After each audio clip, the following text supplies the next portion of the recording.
Assalamu alaikum wa rahmatullahi wa barakatuh mes chers frères et sœurs. Aujourd'hui, dans Apprendre les bases, nous allons voir pourquoi l'islam, la beauté et les bienfaits de l'islam. Tout d'abord, l'islam, c'est une relation intime avec son créateur. Le cœur de l'islam est de se concentrer sur la relation personnelle d'un individu avec Allah Azza wa Jal, leur créateur. Il encourage un croyant à avoir la perception constante de l'existence d'Allah qui est une clé du bonheur durable. L'islam enseigne que Allah Azza wa Jal est l'ultime source de paix. En se concentrant sur cette importante relation avec le Créateur et en suivant les préceptes divins, les croyants seront capables d'acquérir la paix intérieure et la tranquillité. Chercher un bonheur durable par d'autres moyens, tels que suivre ses désirs ou par l'accumulation de biens matériels, ne comblera jamais le vide que nous avons. Ce besoin ne peut être comblé qu'avec la conscience d'Allah Azza wa Jal. Allah subhanahu wa ta'ala dit dans le Coran « Ceux qui ont cru et dont les cœurs se tranquillisent à l'évocation d'Allah, n'est-ce point par l'évocation d'Allah que se tranquillisent les cœurs ?» Surat Ar-Ra'd, verset 28. La principale raison de cette relation étroite est que les musulmans ont un lien direct avec leur Créateur. Il n'y a pas d'intermédiaire comme par exemple prier au travers de quelqu'un ou quelque chose d'autre dans l'adoration d'Allah Azza wa Jal. Deuxièmement, l'islam permet d'avoir des perspectives positives sur la vie. L'islam donne à un individu une perspective claire sur les événements qui se produisent dans leur vie, à la fois bons et mauvais, car ils sont en fait des tests d'Allah Azza wa Jal. Il encourage une personne à comprendre les événements dans le cadre de l'objectif global de la vie qui est de reconnaître Allah Azza wa Jal et de lui obéir. Il a créé l'homme avec intelligence et libre arbitre pour le tester et rendre manifeste ceux qui vont volontairement choisir de suivre sa guidée.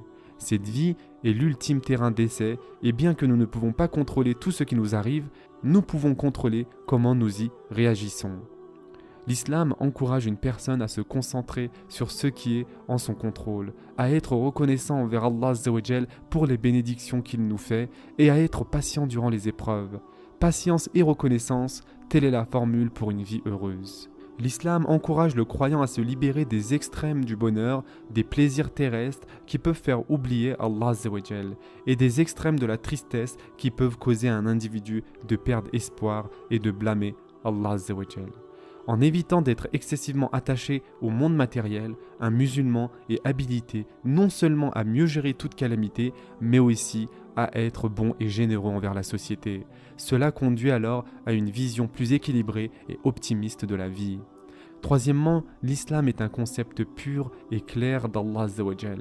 Contrairement à d'autres religions, l'islam ne porte pas le nom de son fondateur ou de la communauté qu'il a vu naître. L'islam est un titre attributif qui signifie l'obéissance à Allah Azza wa Jal, le créateur de l'univers.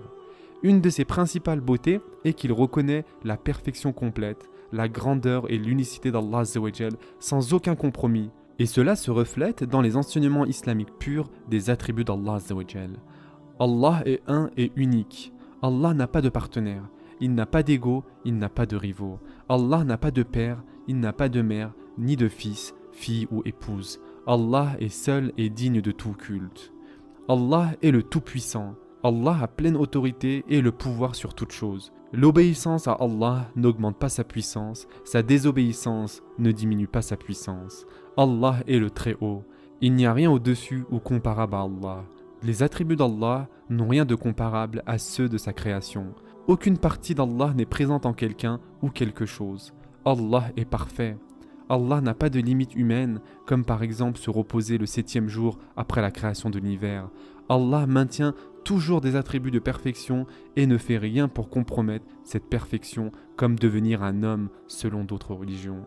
Allah ne fait pas des actes contraires à sa nature divine. Si Allah était devenu homme et avait pris des attributs humains, il ne serait donc plus Dieu. De plus, l'islam souligne 2 épreuves et foi. L'islam est une religion dans laquelle la foi n'est fondée que sur preuves claires. Elle encourage les gens à utiliser leur intellect donné par Allah Azza wa Jal pour réfléchir et méditer sur leur vie et sur l'univers. Bien que cette vie n'est qu'un test, Allah Azza wa Jal a fourni des signes et des orientations suffisantes pour les gens qui ont l'esprit ouvert et sincère pour être en mesure de reconnaître la vérité. Et en effet, Allah subhanahu wa ta'ala dit dans le Coran « Nous avons certes fait descendre des versets explicites et Allah guide qui il veut vers un droit chemin. » Surat An-Nur, verset 46. Contrairement à d'autres religions, il y a beaucoup de preuves claires, de signes et de miracles que le livre de l'islam, le Coran, provient d'Allah Azza wa Jal. Le Coran est exempt de toute erreur ou contradiction, bien qu'il a été révélé sur une période de 23 ans.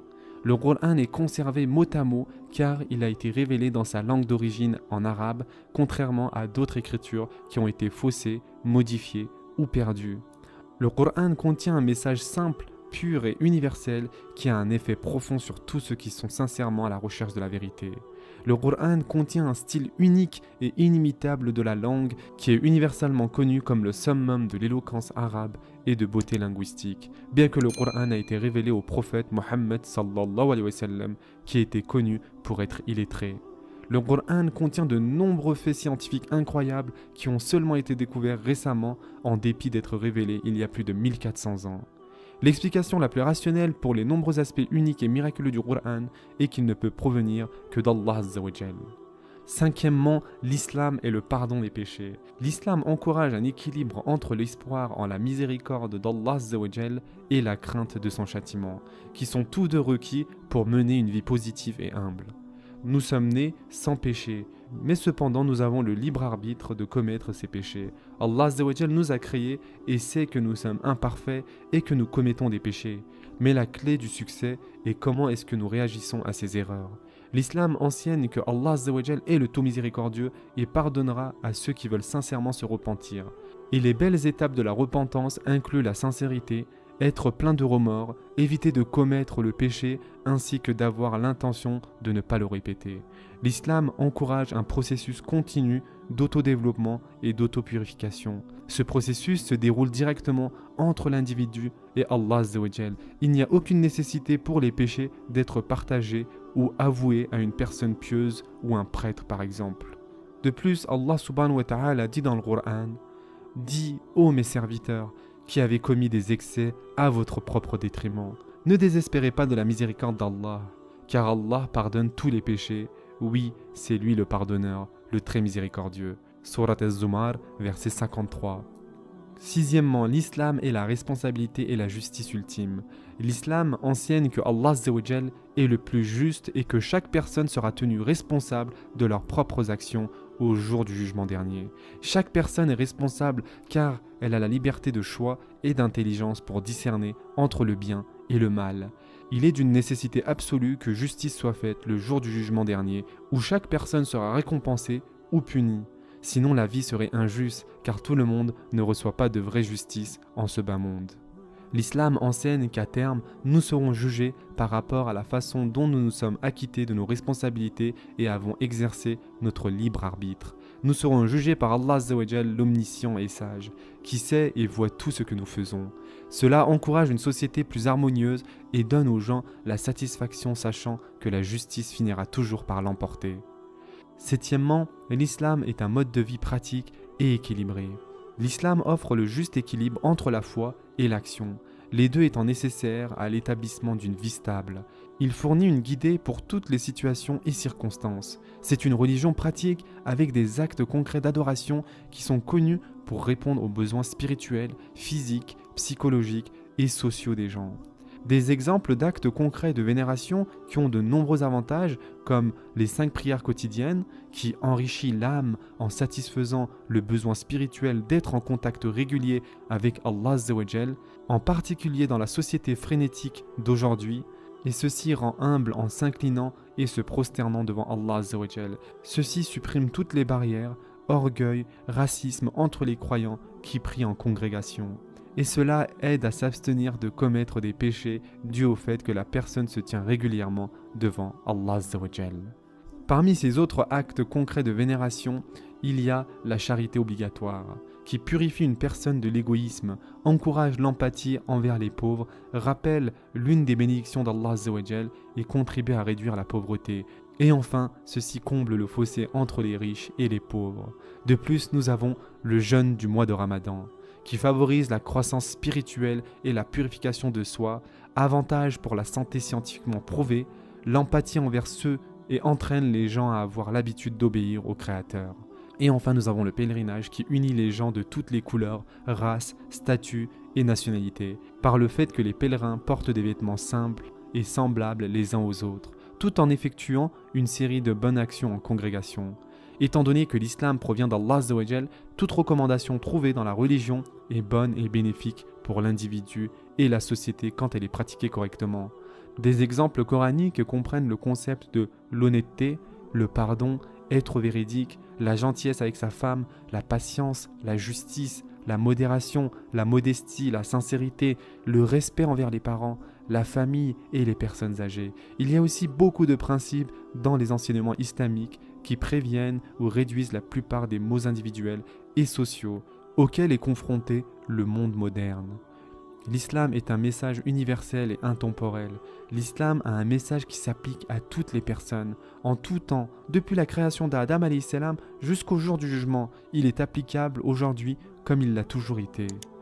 Et pour conclure, le magnifique et intemporel message de l'islam est le même message de tous les prophètes, y compris Nuh alayhi salam, Ibrahim alayhi salam, Moussa alayhi salam, Isa alayhi salam et Mohammed sallallahu alayhi wa sallam. Ils appelèrent tous leurs communautés respectives à se soumettre au seul vrai Dieu, qui en arabe signifie devenir un musulman. Cette soumission à Allah Azza wa Jal permet de réaliser le but de la vie, en reconnaissant la grandeur d'Allah Azza wa Jal et en adorant sincèrement que lui. Et surtout mes chers frères et sœurs, n'oubliez pas que Allah Azza wa Jal est accessible par tous. Et on peut se distinguer et gagner la faveur d'Allah Azza wa Jal par la foi et les bonnes actions seulement, et non par la race, la richesse, le sexe, la nationalité ou la classe sociale. Ce sera tout pour aujourd'hui. En attendant, prenez soin de vous mes chers frères et sœurs et à très prochainement, Inch'Allah.